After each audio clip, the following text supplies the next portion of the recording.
Assalamualaikum warahmatullahi wabarakatuh.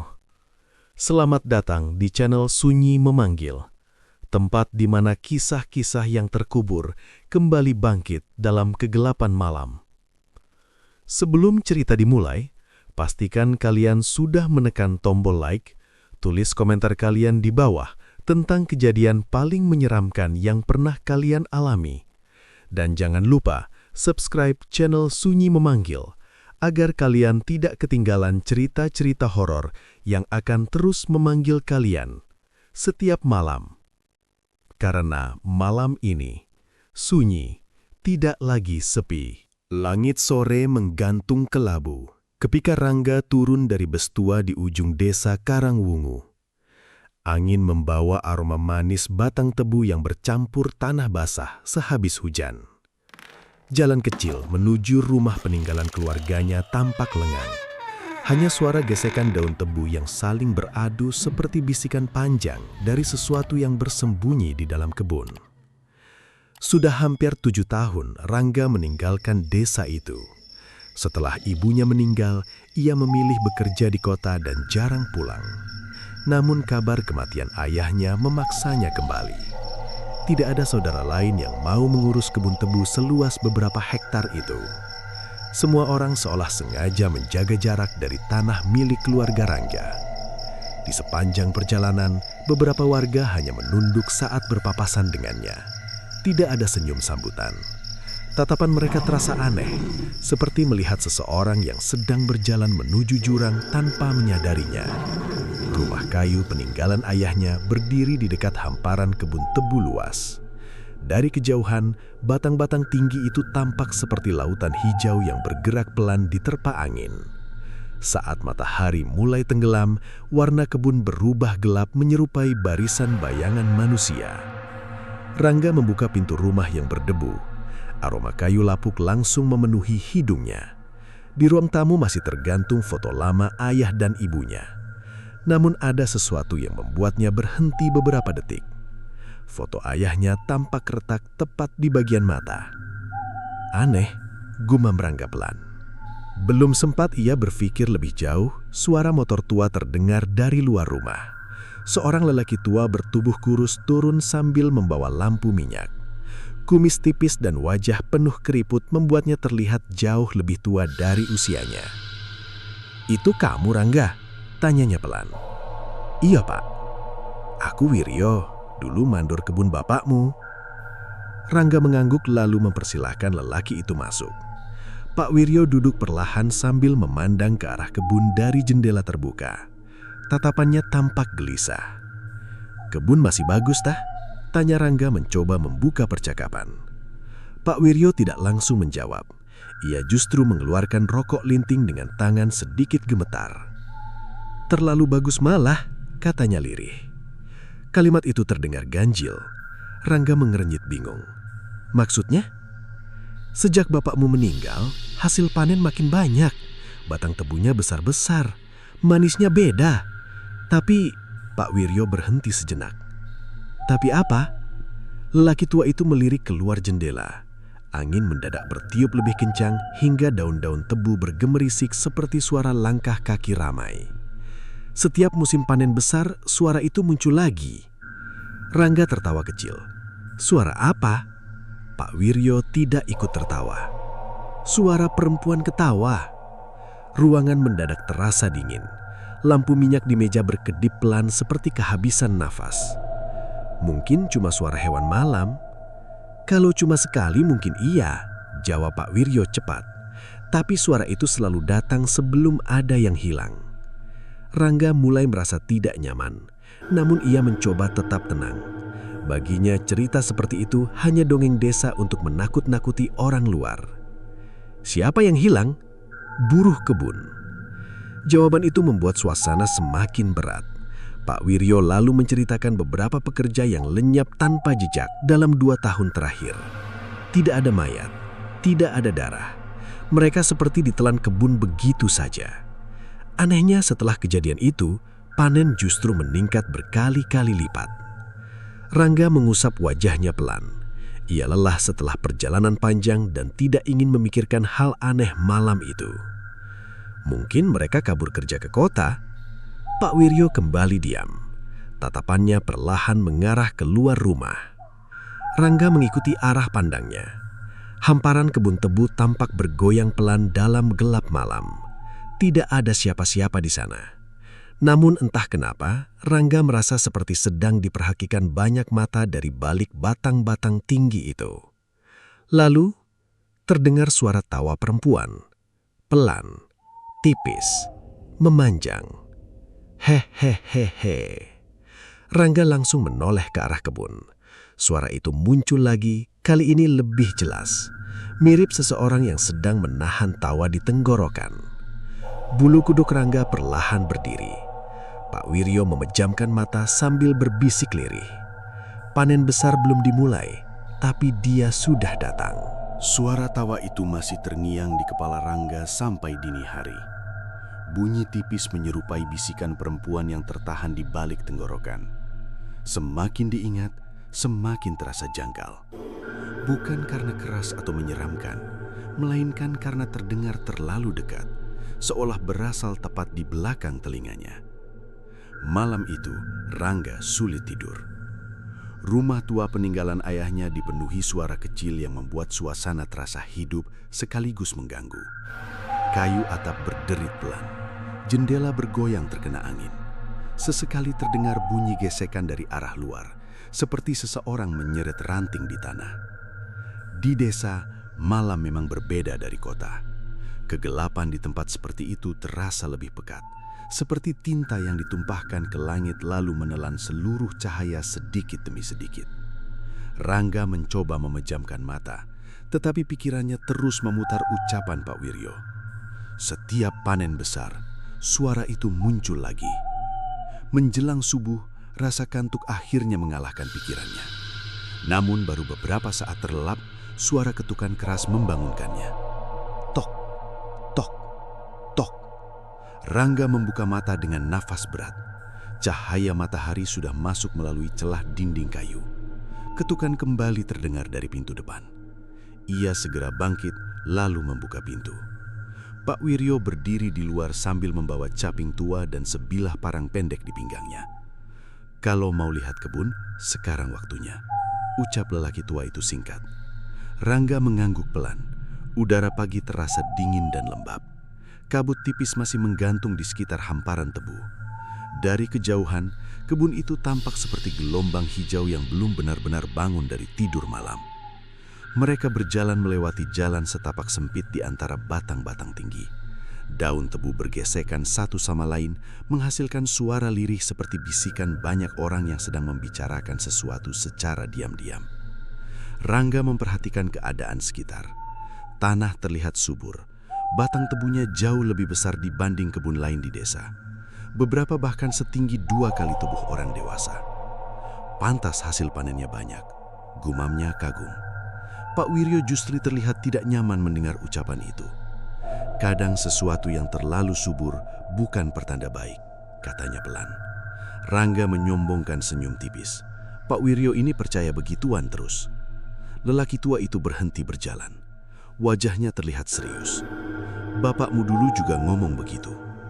Kalimat itu membuat Rangga diam sesaat. Mereka terus menyusuri kebun sampai akhirnya tiba di sebuah area berbeda. Di bagian itu, batang tebu tumbuh jauh lebih rapat. Cahaya matahari sulit masuk karena daun-daunnya saling menutupi seperti atap hijau raksasa. Udara mendadak pengap. Aneh sekali. Padahal angin pagi cukup kencang di bagian luar kebun. Tetapi tempat itu terasa diam. Tidak ada suara burung, tidak ada serangga. Hanya kesunyian panjang yang menekan dada. Pak Wiryo berhenti mendadak. Sampai sini saja. Rangga mengerinyik. Kenapa? Jangan masuk lebih dalam. Memangnya ada apa? Pak Wiryo menatap ke arah tengah kebun. Tatapannya kosong seperti seseorang yang sedang mengingat kejadian buruk. Tempat itu bukan untuk manusia. Rangga hampir tertawa tetapi urung saat melihat ekspresi lelaki tersebut. Wajah Pak Wiryo tampak pucat. Sejak kapan Bapak jadi penakut? Bukan takut, jawabnya lirih. Cuma tahu batas. Kalimat itu menggantung seperti kabut yang tidak mau hilang. Namun rasa penasaran mulai tumbuh dalam kepala Rangga. Semakin dilarang, semakin besar keinginannya untuk melihat apa yang sebenarnya disembunyikan di tengah kebun. Saat Pak Wiryo sibuk memeriksa batang tebu di sisi lain, Rangga diam-diam melangkah masuk melewati area terlarang. Daun-daun tajam menyentuh lengannya saat ia berjalan. Semakin ke dalam, suasana semakin aneh. Aroma manis tebu berubah menjadi bau tanah basah bercampur sesuatu yang amis. Langkah Rangga melambat. Di depannya berdiri sebuah gubuk kecil reot yang nyaris tertutup tanaman liar. Bentuknya mirip pondok tempat istirahat petani, tetapi kondisinya jauh lebih tua dibanding bangunan lain di kebun. Pintu bambunya terbuka sedikit. Rangga mendekati perlahan. Saat masuk, nafasnya langsung tertahan. Di dalam gubuk terdapat sesajen yang sudah mengering. Beberapa bunga hitam berserakan di lantai tanah. Kain merah lusuh tergantung di sudut ruangan. Di tengahnya berdiri boneka jerami berbentuk manusia. Boneka itu dipenuhi ikatan rambut panjang. Rangga merasakan hawa dingin menjalar di tengkuknya. Lalu, ia melihat sesuatu di lantai. Bekas telapak kaki. Masih basah. Padahal tanah di luar kering.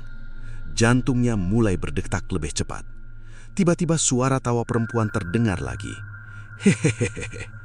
Kali ini sangat dekat. Persis di belakang gubuk. Rangga langsung menoleh cepat. Tidak ada siapa-siapa. Namun batang-batang tebu di belakang pondok bergerak perlahan seperti ada sesuatu yang sedang berjalan mengelilinginya. Hehehehe. Suara itu muncul lagi. Lebih panjang, lebih jelas. Rangga mundur beberapa langkah sampai punggungnya membentur dinding bambu. Lalu tanpa sengaja, matanya melihat ukiran kecil di tiang kayu gubuk. Sebuah tulisan lama yang hampir pudar. Jangan biarkan dia lapar saat panen. Tiba-tiba tangan tua mencengkram bahunya keras. Rangga terkejut dan hampir berteriak. Pak Wiryo berdiri di belakangnya dengan wajah penuh ketakutan. Kamu masuk ke sini, suaranya bergetar. Belum sempat Rangga menjawab, suara tawa itu kembali terdengar. Kali ini bukan satu, melainkan banyak. Seolah puluhan perempuan sedang tertawa bersamaan dari balik kebun tebu yang mulai bergoyang sendiri tanpa angin. Sejak kejadian di gubuk tua itu, pikiran Rangga tidak pernah benar-benar tenang. Bayangan boneka jerami berikat rambut panjang terus muncul seperti paku yang tertancap di kepala. Bahkan saat duduk sendirian di teras rumah pada sore hari, telinganya masih seperti mendengar gema tawa perempuan dari tengah kebun. Desa Karangwungu mulai sibuk menyambut musim panen besar. Gerobak kayu diperbaiki, parang diasah. Para buruh berdatangan sejak pagi membawa caping dan karung. Dari kejauhan, suasana terlihat biasa, seperti desa perkebunan lain. Namun jika diperhatikan lebih lama, ada kegelisahan yang tersembunyi di wajah warga. Mereka bekerja cepat, tetapi jarang berbicara. Beberapa orang bahkan terus melirik ke arah petak tengah kebun, tempat gubuk tua berdiri dalam diam, seperti sesuatu yang sedang menunggu. Rangga mencoba mengabaikan semua cerita aneh itu. Ia memilih fokus menghitung hasil tebu bersama para pekerja. Baginya, ketakutan warga hanya lahir dari kebiasaan percaya pada hal mistis. Namun, keyakinannya mulai goyah ketika matahari turun menjelang malam. Salah satu buruh bernama Jono tiba-tiba menghilang. Awalnya tidak ada yang sadar. Para pekerja mengira lelaki itu pulang lebih dulu. Tetapi caping miliknya ditemukan tergeletak di dekat petak tengah bersama parang yang masih tertancap di tanah. Dia tadi masih motong tebu di sini, kata seorang buruh dengan suara pelan. Cari keliling dulu, sahut Rangga mencoba tenang. Mereka menyebar membawa lampu minyak. Cahaya kecil bergerak di antara batang-batang tinggi yang bergoyang pelan diterpa angin malam. Kebun itu terasa berbeda setelah gelap turun. Lorong-lorong sempit di antara tebu tampak seperti jalan tanpa ujung. Rangga berjalan bersama Pak Wiryo menuju area paling tengah. Tanah di sana lembab dan dingin. Aroma manis tebu kini bercampur bau busuk samar, seperti sesuatu yang membusuk di bawah lumpur. Pak, sebenarnya apa yang sering terjadi di kebun ini? Tanya Rangga lirih. Pak Wiryo tidak langsung menjawab. Dulu hilangnya satu orang masih dianggap kebetulan, tapi lama-lama terlalu sering. Kenapa polisi tidak dilibatkan? Sudah pernah. Lalu, mereka tidak menemukan apa-apa. Jawaban itu membuat dada Rangga terasa berat. Tiba-tiba, salah satu buruh berteriak dari arah timur kebun. "Pak, ke sini!" Mereka segera berlari mendekat. Di tanah berlumpur dekat saluran air, terlihat jejak kaki panjang menuju petak tengah.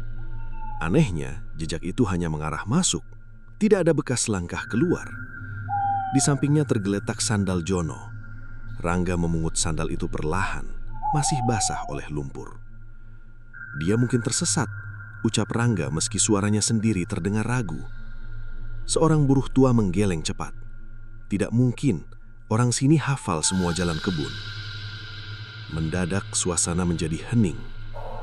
Tidak ada suara jangkrik, tidak ada desir angin. Kesunyian itu terasa seperti kain hitam yang menutup seluruh kebun. Lalu, suara tawa perempuan kembali terdengar. Kali ini lebih jelas, lebih dekat. Para buruh langsung pucat. Beberapa mundur perlahan sambil komat kamit membaca doa. Rangga menoleh cepat ke segala arah. "Hei, siapa di sana?" teriaknya. Tidak ada jawaban. Namun batang-batang tebu di sisi kiri bergerak perlahan, seperti ada sesuatu yang sedang berjalan di antaranya. Pak Wiryo langsung menarik lengan Rangga. "Jangan didekati." Belum sempat Rangga membalas, suara langkah terdengar dari balik tebu. Krak, krak, krak.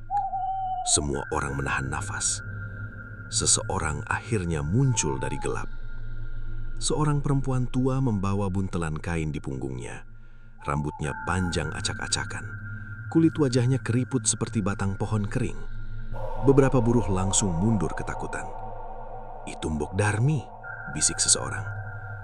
Perempuan itu tertawa kecil sambil memperlihatkan gigi hitam. "Kalian cari orang hilang?" tanyanya pelan. Rangga menatap tajam. "Nenek lihat Jono?" Mbok Darmi tidak menjawab. Ia justru menatap ke arah petak tengah kebun. "Panennya besar tahun ini. Yang lapar juga pasti datang lebih banyak." Ucapan itu membuat bulu kudut para buruh berdiri. Rangga mulai kesal. Semua orang di sini ngomong setengah-setengah. Sebenarnya apa yang kalian sembunyikan? Mbok Darmi tertawa lagi. Suaranya tipis seperti ranting patah. "Kebun itu tidak pernah benar-benar kosong, Nak." Angin mendadak bertiup kencang. Batang-batang tebu bergesekan keras seperti ribuan tangan sedang bertepuk bersamaan. Lalu terdengar sesuatu. Jeritan. Sangat jauh, namun jelas berasal dari tengah kebun. "Itu Jono!" teriak salah satu buruh. Rangga langsung berlari menuju arah suara, meski Pak Wiryo berusaha menahannya. Ia menerobos lorong tebu yang gelap sambil membawa lampu minyak.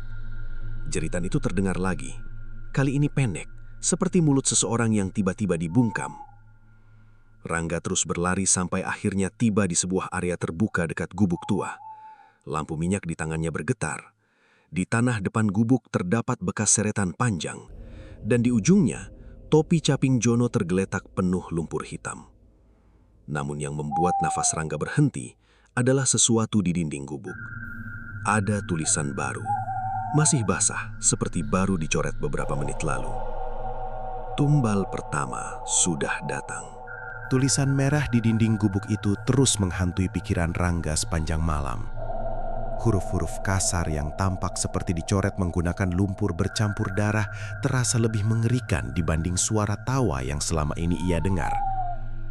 Kalimat itu bukan sekadar ancaman. Rasanya seperti pengumuman dari sesuatu yang sedang menikmati permainan.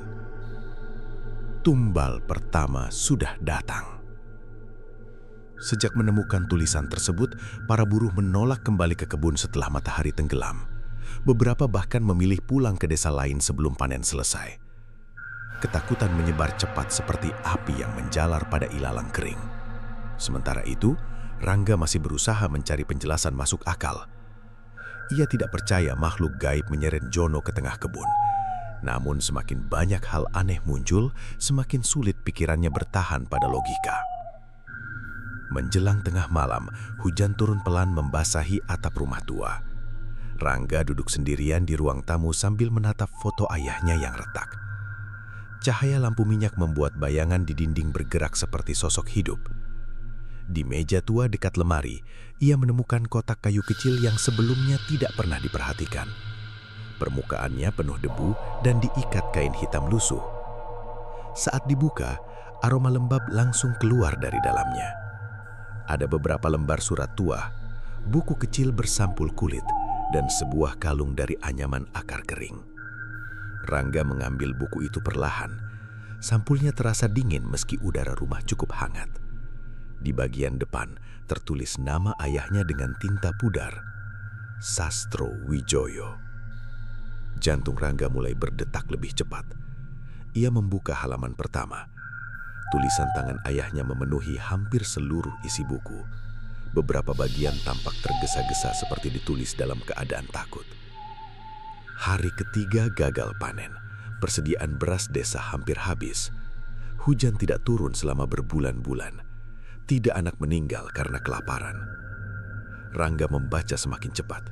Isi buku itu menceritakan keadaan desa bertahun-tahun lalu saat kebun-kebun mengering dan banyak warga jatuh miskin. Orang-orang mulai meninggalkan Karangwungu sedikit demi sedikit seperti tikus keluar dari kapal yang hampir tenggelam. Lalu tulisan ayahnya berubah semakin aneh. Malam itu, aku dibawa Pak Wiryo ke tengah kebun. Kami bertemu perempuan tua dekat sumur tua. Dia bilang tanah ini masih bisa memberi makan desa, asal ada yang mau membayar. Rangga menelan ludah pelan. Hujan di luar semakin deras. Angin membuat jendela kayu bergetar seperti seseorang sedang mengetuk dari luar. Ia melanjutkan membaca. Awalnya aku menolak, tapi tangisan warga lebih menakutkan dibanding dosa. Tawa itu mulai terdengar setelah perjanjian dilakukan. Tangan Rangga mulai dingin. Ia membalik halaman berikutnya dan menemukan gambar aneh menyerupai lingkaran sesajen dengan beberapa simbol hitam di sekelilingnya. Di bawah gambar itu tertulis, setiap panen besar harus ada yang diberikan. Nafas Rangga terasa berat. Matanya terus membaca tulisan ayahnya yang semakin kacau. Kalau tidak, seluruh kebun akan mati. Dia tidak suka janji yang diingkari. Dia tinggal di bawah tanah. Kalimat terakhir membuat bulu kuduk Rangga berdiri. Tiba-tiba suara petir menyambar keras. Brak! Lampu minyak di meja langsung padam. Ruangan seketika gelap total. Rangga menahan nafas. Dalam kegelapan itu, ia mendengar sesuatu. Suara perempuan, dekat sekali. Seolah ada seseorang duduk tepat di sampingnya. Rangga segera berdiri sambil meraba meja mencari lampu. Dadanya berdegup seperti genderang perang. "Hei, siapa?" bentaknya. Tidak ada jawaban, hanya suara hujan dan kayu rumah yang berderit pelan. Dengan tangan gemetar, Rangga akhirnya berhasil menyalakan kembali lampu minyak. Cahaya kecil menyebar ke seluruh ruangan. Dan saat itulah, nafasnya langsung berhenti. Buku milik ayahnya terbuka sendiri pada halaman terakhir, padahal tadi jelas tertutup. Di halaman itu terdapat tulisan berbeda, bukan tulisan ayahnya. Hurufnya besar dan tidak rapi seperti dicakar. Janji belum selesai. Rangga mundur perlahan. Tiba-tiba pintu rumah terbuka sendiri karena angin. Brak, brak! Udara dingin masuk bersama aroma tebu basah. Dari kejauhan, samar-samar terdengar suara banyak orang tertawa bersamaan dari arah kebun. Rangga segera menutup pintu, lalu menguncinya. Namun saat membalik badan, ia melihat jejak lumpur hitam membentang dari ruang tamu menuju lorong belakang rumah.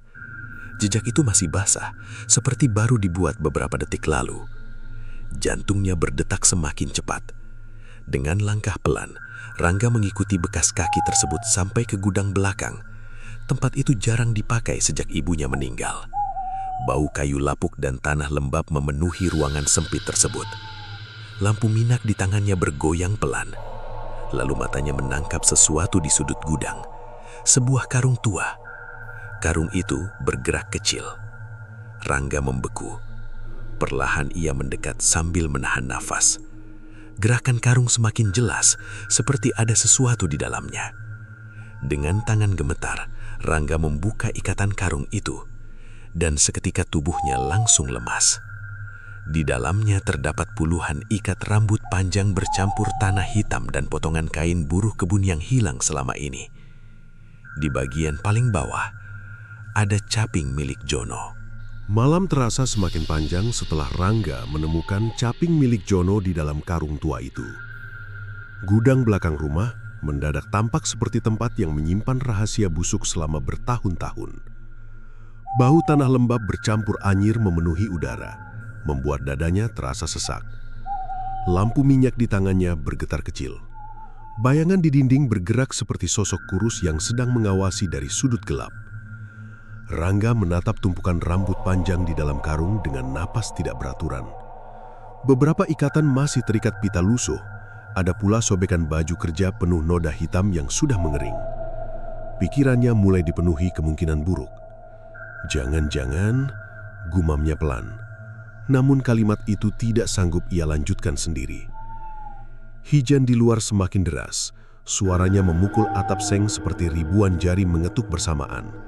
Sesekali kilat menyambar, menerangi halaman rumah hanya dalam sepersekian detik sebelum gelap kembali menelan semuanya. Rangga buru-buru menutup karung lalu mundur keluar dari gudang. Saat hendak menutup pintu, matanya menangkap sesuatu di sela hujan. Ada sosok berdiri di dekat kebun. Diam, tidak bergerak. Tubuhnya kurus, rambut panjang menutupi wajah. Gaun putih lusuh yang dikenakannya basah terkena hujan hingga menempel pada tubuh seperti kain kafan. Rangga membeku. Perempuan itu berdiri di batas kebun tebu sambil sedikit memiringkan kepala. Dari kejauhan, bentuk tubuhnya tampak tidak wajar, seperti bayangan manusia yang dipelintir dalam mimpi buruk. Petir menyambar lagi. Dalam cahaya singkat itu, Rangga melihat wajahnya. Pucat, penuh luka sayatan kecil. Mulutnya tersenyum terlalu lebar. Suara tawanya terdengar tipis menembus hujan. Rangga langsung menutup karung gudang keras-keras lalu mundur beberapa langkah. Napasnya memburu, jantungnya berdetak seperti ingin keluar dari dada. Ia mencoba meyakinkan diri bahwa yang dilihatnya hanya halusinasi akibat lelah dan ketakutan. Namun suara tawa itu terdengar lagi. Kini berasal dari samping rumah. Pelan, memanjang. Rangga segera mengambil senter lalu membuka jendela sedikit. Kosong, tidak ada siapa-siapa. Hanya batang tebu yang bergoyang perlahan diterpa angin malam. Tetapi di tanah depan rumah terlihat jejak kaki kecil berlumpur menuju teras. Jejak itu berhenti tepat di bawah jendela kamarnya. Bulu kuduk Rangga langsung berdiri. Ia menutup jendela cepat lalu mengunci semua pintu rumah. Malam itu, ia duduk di ruang tamu sambil menggenggam parang peninggalan ayahnya. Matanya terus mengawasi setiap sudut gelap di rumah tua tersebut. Jam demi jam berlalu, tidak ada suara apapun selain hujan. Menjelang dini hari, rasa lelah mulai menyerang. Kelopak matanya terasa berat seperti batu. Rangga akhirnya tertidur di kursi kayu dengan parang masih berada di pangkuannya. Namun tidur itu tidak berlangsung tenang. Ia bermimpi berada di tengah kebun tebu. Langit di atas berwarna merah gelap seperti bara api yang hampir padam. Batang-batang tebu menjulang tinggi mengelilinginya seperti tembok hidup. Rangga berjalan perlahan mencari jalan keluar. Namun semakin jauh melangkah, lorong kebun justru semakin sempit. Lalu suara tawa itu terdengar lagi. Kali ini tepat di belakangnya. Rangga menoleh cepat. Perempuan bergaun putih berdiri beberapa langkah darinya. Wajahnya kini terlihat jelas. Kulitnya penuh luka tipis seperti bekas sayatan daun tebu. Beberapa bagian bahkan mengeluarkan darah hitam pekat. Matanya kosong, namun senyumnya sangat lebar. Panennya belum lunas, bisiknya. Suara perempuan itu seperti datang dari dasar sumur. Rangga mundur perlahan. Tetapi batang-batang tebu di belakangnya mendadak bergerak sendiri, lalu melilit tubuhnya seperti tangan panjang. Tawa itu berubah semakin keras. Perempuan itu mendekat sambil menyeret kaki perlahan di atas tanah berlumpur. "Masih kurang," katanya lirih. Tiba-tiba tubuh Rangga terasa panas luar biasa. Luka-luka tipis muncul di lengannya satu persatu seperti disayat benda tajam tak terlihat. Perihnya membuat ia berteriak keras. Dan seketika Rangga terbangun. Napasnya tersengal, tubuhnya dipenuhi keringat dingin. Cahaya pagi samar mulai masuk dari celah jendela. Namun sesuatu membuat darahnya langsung membeku. Di kedua lengannya muncul banyak luka tipis memanjang, persis seperti yang dilihat dalam mimpi. Beberapa masih mengeluarkan darah segar. Rangga berdiri pelan dengan tubuh gemetar. Itu tidak mungkin. Tok, tok, tok. Suara ketukan pelan terdengar dari pintu depan. Rangga mendekat hati-hati sambil membawa parang. Saat pintu dibuka, Pak Wiryo berdiri di luar dengan wajah pucat. Lelaki tua itu belum sempat berbicara ketika matanya melihat luka di lengan Rangga. Ekspresinya langsung berubah ketakutan. "Kamu sudah didatangi dia," bisiknya. Rangga menatap tajam. Siapa sebenarnya perempuan itu? Pak Wiryo tampak ragu menjawab. Bibirnya bergerak kecil seperti menahan sesuatu yang selama ini disimpan terlalu lama. Namun sebelum suara keluar dari mulutnya, terdengar teriakan keras dari arah kebun. Beberapa buruh berlari menuju rumah sambil panik. "Pak Wiryo, ada mayat di tengah kebun!" Teriakan para buruh memecah pagi yang masih diselimuti kabut tipis. Rangga dan Pak Wiryo langsung berlari menuju tengah kebun tanpa banyak bicara. Langkah mereka tergesa melewati lorong-lorong tebu yang sempit dan lembab. Daun-daun tajam menyentuh kulit seperti kuku kecil yang sengaja menggores perlahan. Udara pagi terasa aneh. Biasanya aroma tebu membawa kesan segar dan manis. Tetapi kali itu baunya berubah menusuk seperti tanaman busuk yang dibiarkan terlalu lama di lumpur. Di kejauhan terlihat beberapa buruh berdiri mengelilingi sesuatu sambil saling berbisik dengan wajah pucat. Saat Rangga mendekat, dadanya langsung terasa sesak. Sesosok tubuh terbujur di tanah dekat gubuk tua. Itu Jono, atau setidaknya sisa tubuh lelaki itu. Kulitnya pucat kebiruan. Matanya terbuka lebar, seperti mati dalam ketakutan luar biasa. Di sekujur tubuhnya terdapat banyak luka tipis memanjang menyerupai sayatan daun tebu, persis seperti luka yang muncul di lengan Rangga semalam. Teriakan para buruh memecah pagi yang masih diselimuti kabut tipis. Rangga dan Pak Wiryo langsung berlari menuju tengah kebun tanpa banyak bicara. Langkah mereka tergesa melewati lorong-lorong tebu yang sempit dan lembab. Daun-daun tajam menyentuh kulit seperti kuku kecil yang sengaja menggores perlahan. Udara pagi terasa aneh. Biasanya aroma tebu membawa kesan segar dan manis. Tetapi kali itu baunya berubah menusuk seperti tanaman busuk yang dibiarkan terlalu lama di lumpur. Di kejauhan terlihat beberapa buruh berdiri mengelilingi sesuatu sambil saling berbisik dengan wajah pucat. Saat Rangga mendekat, dadanya langsung terasa sesak. Sesosok tubuh terbujur di tanah dekat gubuk tua. Itu Jono, atau setidaknya sisa tubuh lelaki itu. Kulitnya pucat kebiruan, matanya terbuka lebar seperti mati dalam ketakutan luar biasa. Di sekujur tubuhnya terdapat banyak luka tipis memanjang menyerupai sayatan daun tebu, persis seperti luka yang muncul di lengan Rangga semalam. Namun yang paling mengerikan adalah mulut Jono. Sudut bibirnya tertarik ke atas membentuk senyum aneh, seolah ia mati sambil tertawa. Salah satu buruh muntah di samping batang tebu. Yang lain memilih mundur sambil membaca doa pelan. Rangga memandangi mayat itu tanpa berkedip. Kepalanya dipenuhi banyak pertanyaan yang mulai berubah menjadi ketakutan. "Ini ulah manusia," ucapnya lirih, lebih seperti usaha meyakinkan diri sendiri. Pak Wiryo menggeleng pelan. "Kalau manusia biasa, dari dulu pasti sudah ketahuan." Ucapan itu membuat suasana semakin berat. Mendadak angin bertiup cukup kencang hingga batang-batang tebu bergesekan keras seperti suara ribuan pisau kecil saling mengikis. Hihihihi. Suara tawa perempuan terdengar samar dari kejauhan. Para buruh langsung panik. "Dia datang lagi, kita harus pergi dari sini." Beberapa orang buru-buru meninggalkan kebun tanpa memedulikan alat kerja mereka. Ketakutan di wajah para pekerja tampak nyata seperti hewan liar yang sedang diburu. Rangga mengepalkan tangan kuat-kuat. Ia mulai sadar ada sesuatu yang memang tidak beres di kebun itu. dan semua tampaknya berkaitan dengan ayahnya. Menjelang sore, langit berubah mendung pekat. Awan hitam menggantung rendah seperti kain raksasa yang siap menelan desa. Meski suasana mencekam, panen besar tetap harus dilakukan esok hari.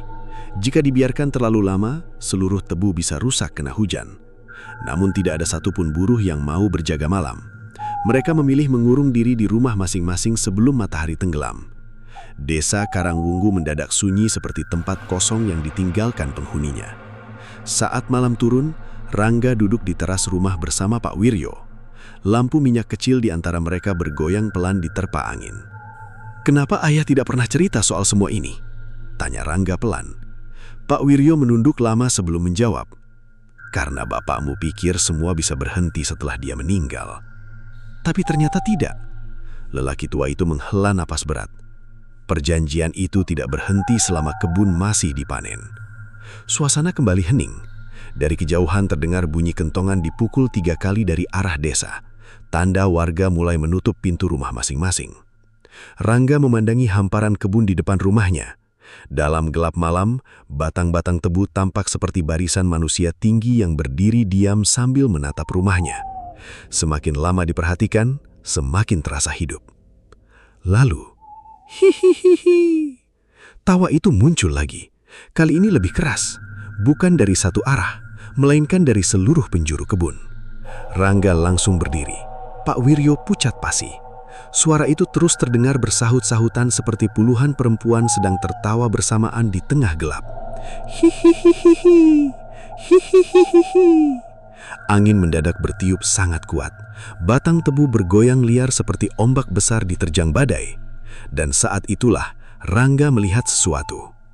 Ada sosok-sosok hitam berdiri di antara tanaman tebu. Banyak sekali, diam tanpa bergerak. Bentuknya menyerupai manusia, tetapi tubuh mereka terlalu tinggi dan kurus. Beberapa tampak menundukkan kepala dengan posisi tidak wajar. Rangga memicingkan mata mencoba memastikan penglihatannya. Namun salah satu sosok tiba-tiba bergerak maju perlahan. Lalu yang lain ikut bergerak. Mereka berjalan keluar dari kebun secara bersamaan. Pak Wiryo langsung menarik lengan Rangga. "Masuk rumah sekarang." Belum sempat mereka bergerak, suara jeritan terdengar dari arah ujung desa. Panjang, penuh ketakutan. Rangga spontan berlari menuju sumber suara. Pak Wiryo berteriak memanggilnya, tetapi ia tidak peduli. Saat tiba di dekat jalan desa, ia melihat seorang pemuda terjatuh di tanah sambil gemetar hebat. Itu, tunjuknya ketakutan ke arah kebun. Rangga menoleh, dan darahnya langsung terasa dingin. Di pinggir kebun berdiri perempuan bergaun putih yang muncul dalam mimpinya. Rambut panjangnya bergerak tertiup angin. Wajahnya dipenuhi luka sayatan. Namun kini, mulutnya tampak lebih lebar. Tidak manusiawi. Perempuan itu tertawa pelan sambil menunjuk ke arah tengah kebun. Hihihihi. Lalu perlahan ia membuka mulutnya lebih besar. Terlalu besar, sampai rahangnya seperti hampir robek.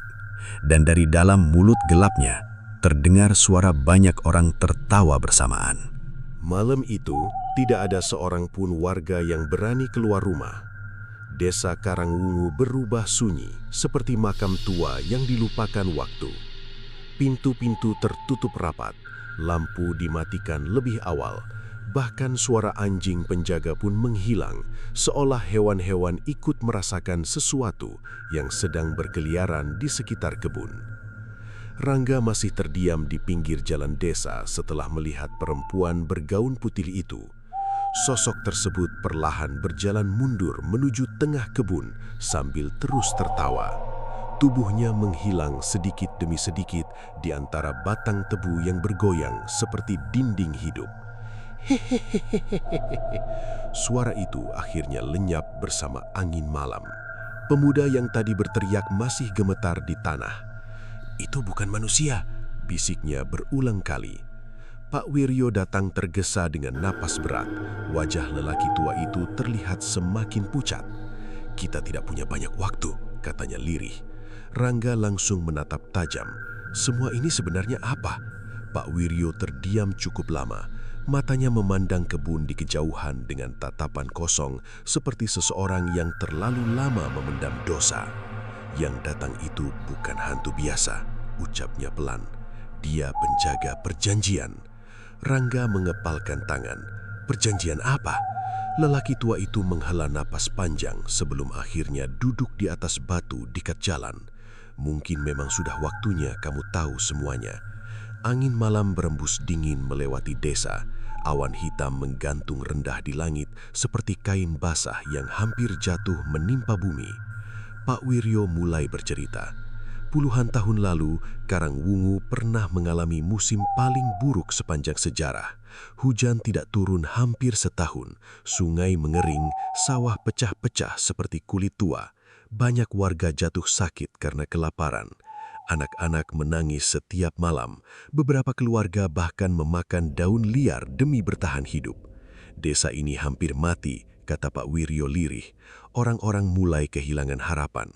Saat keadaan semakin buruk, ayah Rangga mencoba mencari cara menyelamatkan warga. Bersama Pak Wiryo muda, ia mendatangi Mbok Darmi yang saat itu dikenal sebagai perempuan paling tua di desa. Malam itu, kami dibawa ke sumur tua di tengah kebun, lanjutnya. Menurut cerita Pak Wiryo, di bawah kebun tebu terdapat sesuatu yang dipercaya sudah tinggal di sana jauh sebelum desa dibangun.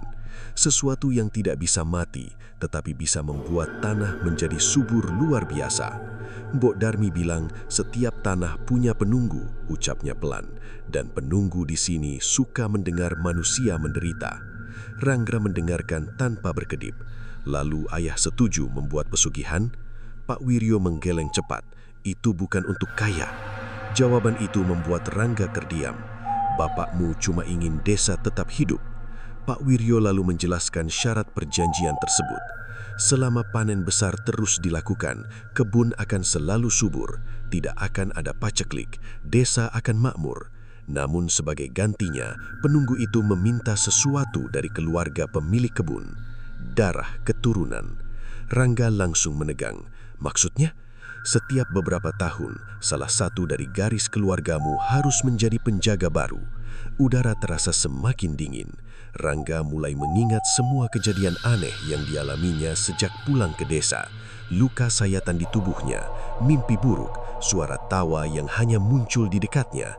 Semua perlahan terasa masuk akal dengan cara yang mengerikan. Jadi ayah tahu aku akan mengalami ini. Pak Wiryo menunduk. Bapakmu berharap kutukan berhenti setelah dia mati. Tapi ternyata belum selesai, lanjut Rangga pelan. Lelaki tua itu mengangguk lemah. Mendadak suara tawa perempuan terdengar lagi dari arah kebun. Hehehehe. Namun kali ini terdengar lebih dekat, sangat dekat. Rangga dan Pak Wiryo langsung menoleh bersamaan. Di ujung jalan desa, perempuan bergaun putih berdiri diam di bawah pohon randu tua. Tubuhnya basah seperti baru keluar dari lumpur. Kepalanya menunduk, namun senyumnya terlihat jelas dalam gelap. Hehehehe. Tawa itu kini terdengar bercampur suara tangisan banyak orang. Pak Wiryo berdiri cepat. Jangan tatap matanya. Tetapi Rangga terlambat.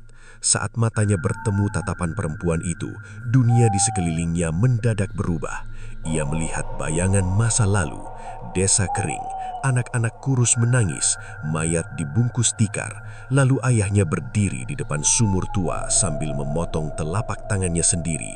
Darah menetes ke dalam sumur hitam, dan dari dalam kegelapan terdengar suara perempuan tertawa pelan. Hehehehe. Rangga tersentak kembali kenyataan sambil terengah. Lututnya hampir lemas. Perempuan itu masih berdiri di sana, namun kini wajahnya berubah. Perlahan-lahan, wajah pucat penuh luka itu menyerupai wajah ayah Rangga sendiri. Hehehehe. Air mata dingin mengalir di pelipis Rangga. Rangga akhirnya sadar. Makhluk itu bukan sekedar meminta korban. Dia menyimpan semua orang yang pernah dijadikan tumbal. Dan sekarang giliran dirinya sudah mulai dipanggil. Sejak penglihatan mengerikan malam itu, Rangga tidak lagi mampu memandang kebun tebu sebagai ladang biasa. Hamparan hijau yang dulu terlihat menenangkan, kini terasa seperti mulut raksasa yang menunggu mangsa berikutnya. Setiap batang tebu tampak menyerupai jemari panjang yang bergerak pelan, memanggil siapa saja agar masuk lebih dalam. Pagi datang tanpa kehangatan. Kabut tipis menggantung rendah di sekitar desa seperti asap dari sesuatu yang terbakar jauh di bawah tanah. Warga tidak ada yang berani mendekati kebun. Bahkan suara ayam dan burung terasa jarang terdengar, seolah alam ikut menjaga jarak dari tempat itu. Rangga duduk di teras rumah sambil menatap luka-luka di lengannya yang semakin banyak. Sayatan tipis itu muncul sedikit demi sedikit setiap malam, seperti ada tangan tak terlihat yang sedang mengukir tubuhnya pelan-pelan. Pak Wiryo datang dengan wajah kusut dan mata sembab. "Kita harus akhiri semuanya hari ini," katanya lirih. Rangga mengangkat kepala. "Caranya?" Lelaki tua itu tampak ragu sebelum menjawab. "Sumurnya harus ditemukan." Nama itu langsung membuat dada Rangga terasa berat. Sumur tua, tempat ayahnya membuat perjanjian, tempat suara tawa itu berasal. Menjelang siang, mereka berjalan menuju petak tengah kebun sambil membawa cangkul dan lampu minyak. Langit terlihat mendung meski matahari masih tinggi. Udara di dalam kebun terasa pengap seperti ruang sempit tanpa jendela. Semakin jauh melangkah, suasana makin sunyi. Tidak ada desir angin, tidak ada suara serangga. Hanya bunyi langkah kaki di atas tanah lembab. Gubuk tua akhirnya terlihat di balik batang-batang tebu yang menjulang tinggi seperti pagar penjara. Bangunan reot itu tampak lebih gelap dibanding sebelumnya. Di depannya, tanah terlihat berbeda, lebih hitam, lebih basah. Pak Wiryo berhenti lalu menunjuk area dekat gubuk. "Di bawah sini." Rangga langsung mulai menggali. Tanahnya lunak seperti baru diaduk belum lama. Bau busuk perlahan keluar dari dalam galian. Semakin dalam mereka menggali, aroma anyir semakin kuat menusuk hidung. Lalu, cangkul Rangga membentur sesuatu. Bukan batu. Suara itu terdengar lebih rapuh. Tok. Pak Wiryo membantu membersihkan tanah dengan tangan gemetar. Dan seketika, wajah lelaki tua itu langsung pucat. Tulang manusia. Rangga membeku. Mereka terus menggali dengan nafas berat, sampai akhirnya satu persatu kerangka mulai terlihat dari dalam tanah. Ada banyak sekali. Tengkorak bertumpuk seperti sengaja dikubur terburu-buru selama bertahun-tahun. Beberapa masih mengenakan sisa pakaian buruh kebun, topi caping lapuk, gelang kain, potongan parang berkarat. Rangga mundur perlahan, dadanya terasa sesak seperti tertimpa batu besar. "Semua korban," bisiknya pelan. Pak Wiryo menunduk tanpa berani menatap. Air matanya jatuh perlahan ke tanah. "Aku ikut membantu mengubur mereka." Ucapan itu membuat Rangga langsung menoleh tajam. "Apa?" Lelaki tua itu gemetar. "Kalau tidak ada tumbal, seluruh desa akan kena kutukan." Rangga mengepalkan tangan penuh amarah. "Jadi selama ini Bapak membiarkan orang mati?" Pak Wiryo menutup wajahnya sendiri. "Aku pikir itu satu-satunya cara menyelamatkan semua orang." Belum sempat Rangga membalas, tanah di bawah kaki mereka tiba-tiba bergetar kecil. Duk, duk, duk. Seperti ada sesuatu yang mengetuk dari bawah. Keduanya langsung terdiam. Lalu, suara tawa perempuan terdengar pelan. Hehehehe. Namun kali ini bukan dari sekitar kebun, melainkan dari bawah tanah.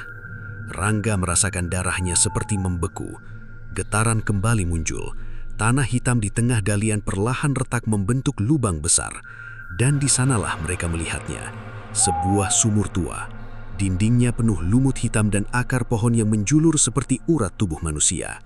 Dari dalam lubang gelap itu keluar hawa dingin yang membuat nafas terasa berat. Hehehehe. Suara tawa terus bergema dari dasar sumur. Panjang, dalam, tidak manusiawi. Rangga mendekat perlahan sambil mengangkat lampu minyak. Cahayanya menembus kegelapan beberapa meter sebelum akhirnya ditelan hitam pekat. Lalu terdengar suara lain. Tangisan, jeritan, bisikan banyak orang bercampur menjadi satu, seolah seluruh korban masih berada di dalam sana. Mendadak, tangan Pak Wiryo menarik lengan Rangga kuat-kuat. "Jangan terlalu dekat." Namun terlambat, sesuatu muncul dari dalam sumur. Tangan pucat penuh lumpur mencengkram bibir sumur perlahan, lalu satu lagi dan satu lagi. Puluhan tangan merayap keluar bersamaan seperti sekumpulan mayat yang baru bangun dari kubur. Rangga mundur dengan nafas memburu. Hehehehe. Suara tawa perempuan kini terdengar sangat keras. Tanah di sekitar sumur mulai bergerak, batang-batang tebu bergoyang liar meski tidak ada angin. Dan dari balik tanaman itu, sosok perempuan bergaun putih muncul perlahan sambil tersenyum lebar. Wajahnya kini dipenuhi darah hitam, matanya kosong. Namun yang paling mengerikan, di belakang tubuhnya berdiri bayangan samar semua korban yang pernah hilang, termasuk Jono, termasuk ayah Rangga. Pak Wiryo jatuh berlutut sambil menangis. "Ampuni aku." Perempuan itu tertawa pelan, lalu menunjuk lelaki tua itu. Dalam hitungan detik, akar-akar hitam keluar dari tanah dan melilit tubuh Pak Wiryo seperti ular hidup. "Rangga, tolong!" teriaknya panik. Namun lilitan itu semakin kuat. Tubuh Pak Wiryo diseret perlahan menuju sumur sambil menjerit ketakutan. Hehehehe, suara tawa menggema semakin keras. Dan sebelum lelaki tua itu benar-benar menghilang ke dalam lubang gelap, ia menatap Rangga dengan wajah penuh penyesalan. "Jangan biarkan, dia memilihmu." Jeritan Pak Wiryo menghilang ke dalam sumur tua bersama gema tawa yang memantul dari dasar lubang gelap. Suaranya memudar perlahan, seperti seseorang yang tenggelam sangat dalam di lautan hitam tanpa dasar. Rangga berdiri kaku, tubuhnya sulit digerakkan. Di hadapannya, perempuan bergaun putih masih berdiri sambil tersenyum lebar. Rambut panjangnya bergerak perlahan tertiup angin malam. Wajah pucat penuh luka itu kini terlihat semakin menyeramkan, seperti kulit yang terus membusuk tetapi tidak pernah hancur sepenuhnya. Hihihihihi. Tawa itu menggema dari segala arah, dari sumur, dari batang-batang tebu, dari dalam tanah. Bayangan para korban berdiri di belakang sosok perempuan tersebut.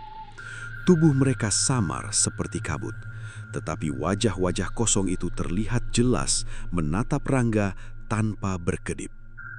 Jono ada di sana. Pak Wiryo juga mulai muncul perlahan dari gelap. Wajahnya dipenuhi lumpur hitam. Dan di barisan paling belakang, ayah Rangga berdiri diam sambil menundukkan kepala. Dadanya langsung terasa sesak. Makhluk itu benar. Semua korban ternyata tidak pernah benar-benar pergi. Mereka hanya menjadi bagian dari kebun. Tiba-tiba, suara ayahnya terdengar lirih di dalam kepala. "Bakar semuanya." Rangga menoleh cepat ke sekeliling. Tidak ada siapa-siapa selain bayangan para arwah dan perempuan tertawa itu. Namun suara tersebut kembali terdengar. Kalau sumur tetap ada, dia tidak akan berhenti. Rangga langsung menggenggam parang kuat-kuat. Tangannya gemetar, tetapi pikirannya mulai jelas. Ia sadar satu hal. Perjanjian itu tidak bisa diputus dengan doa atau pelarian. Tempat itu harus dimusnahkan. Saat perempuan bergaun putih mulai melangkah mendekat, Rangga segera berlari keluar dari petak tengah kebun. Batang-batang tebu bergoyang liar menghalangi jalannya seperti tangan yang mencoba menangkap tubuhnya. Hihihihi. Tawa itu terus mengejar dari belakang. Rangga berlari sekuat tenaga menuju gudang penyimpanan solar dekat rumah. Napasnya memburu, dadanya terasa panas seperti terbakar. Sesampainya di gudang, ia mengambil beberapa jeriken bahan bakar lalu kembali menuju tengah kebun tanpa ragu. Langit malam tampak semakin gelap. Awan hitam menggantung rendah seperti pertanda sesuatu yang buruk sedang menunggu. Saat tiba di sekitar sumur tua, sosok perempuan itu masih berdiri di sana. Kini senyumnya hilang, wajahnya berubah marah. Matanya yang kosong perlahan dipenuhi cairan hitam pekat. Hihihihi. Tawanya terdengar lebih kasar, seperti suara hewan yang terluka. Rangga membuka jeriken lalu menyiramkan solar ke batang-batang tebu di sekitar sumur. Cairan itu mengalir cepat membasahi tanah dan akar-akar hitam yang bergerak seperti cacing raksasa. Bayangan para korban mulai menjerit. Suara mereka bercampur menjadi tangisan panjang yang membuat udara terasa bergetar. "Ini harus selesai!" teriak Rangga. Perempuan bergaun putih tiba-tiba bergerak cepat. Tubuhnya melesat di antara batang tebu dengan gerakan patah-patah seperti boneka rusak. Dalam hitungan detik, sosoknya sudah berada sangat dekat. Rangga dapat melihat luka-luka di wajahnya bergerak sendiri seperti mulut kecil yang ikut tertawa. Hihihihihi. Dengan tangan gemetar, Rangga menyalakan korek api. Api kecil muncul di ujung jarinya. Sesaat kemudian, ia melemparkannya ke tanah penuh solar. Wus! Api langsung menyambar cepat. Batang-batang tebu terbakar seperti kertas kering. Cahaya merah membesar dalam hitungan detik, menjalar ke seluruh petak kebun. Suara tawa berubah menjadi jeritan mengerikan. Perempuan bergaun putih menengadah sambil berteriak panjang. Tubuhnya mulai retak seperti kayu tua yang dibakar dari dalam. Bayangan para korban perlahan menghilang satu persatu bersama kobaran api. Ayah Rangga sempat menatapnya untuk terakhir kali, lalu sosok itu lenyap menjadi abu hitam. Sumur tua bergetar hebat. Dari dalamnya terdengar suara ribuan orang menjerit bersamaan sebelum akhirnya runtuh tertelan tanah yang terbakar. Api terus membesar hingga hampir seluruh kebun menjadi lautan merah menyala. Malam itu, warga desa hanya bisa melihat kobaran api dari kejauhan sambil ketakutan. Dan untuk pertama kalinya sejak bertahun-tahun, suara tawa itu hilang. Beberapa bulan kemudian, kebun tebu milik keluarga Rangga berubah menjadi tanah hangus. Tidak ada lagi panen besar, tidak ada lagi suara perempuan tertawa saat malam.